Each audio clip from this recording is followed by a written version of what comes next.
ശബരിമല സ്വർണ്ണ കവർച്ചാ കേസിൽ മുൻ ദേവസ്വം ബോർഡ് പ്രസിഡന്റ് PS പ്രശാന്തിന്റെ നേരിട്ടുള്ള ഇടപെടലിന് തെളിവുണ്ടെന്ന് റിമാൻഡ് റിപ്പോർട്ട്. തിരുവാഭരണം കമ്മീഷണറുടെ റിപ്പോർട്ട് തള്ളിയാണ് സ്വർണ്ണപ്പാളികൾ ചെന്നൈയിലേക്ക് കൊണ്ടുപോകാൻ നിർദ്ദേശിച്ചതെന്നും വ്യാജരേഖയും വ്യാജകരാറും തയ്യാറാക്കി സ്വർണം വേർതിരിച്ചെടുത്തതായും റിപ്പോർട്ടിൽ പറയുന്നു.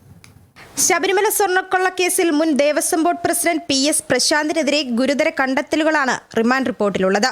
തിരുവാഭരണം കമ്മീഷണർ റെജിലാലിന്റെ റിപ്പോർട്ട് തള്ളിയാണ് സ്വർണ്ണപ്പാളികൾ ചെന്നൈയിലേക്ക് കൊണ്ടുപോകാൻ പ്രശാന്ത് നിർദ്ദേശിച്ചതെന്നാണ് റിപ്പോർട്ടിലെ പരാമർശം.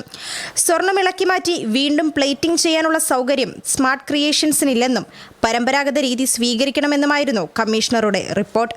എന്നാൽ പ്രശാന്തിന്റെ ഇടപെടലിനെ തുടർന്ന് നിലപാട് മാറ്റുകയും ചെന്നൈയിലേക്ക് പാളികൾ കൊണ്ടുപോകാൻ ദേവസ്വം ബോർഡ് യോഗം അനുമതി നൽകുകയും ചെയ്തു എന്നാണ് കണ്ടെത്തൽ.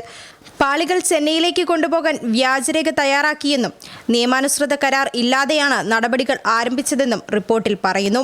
പിന്നീട് ഉണ്ണികൃഷ്ണൻ പോറ്റി മുദ്രപത്രം വാങ്ങി വ്യാജക്കരാർ തയ്യാറാക്കിയെന്നും ചെന്നൈയിലെത്തിച്ച 12 പാളികളിൽ 4 നിന്ന് സ്വർണം വേർതിരിച്ചെടുത്തതായും റിപ്പോർട്ട് വ്യക്തമാക്കുന്നു.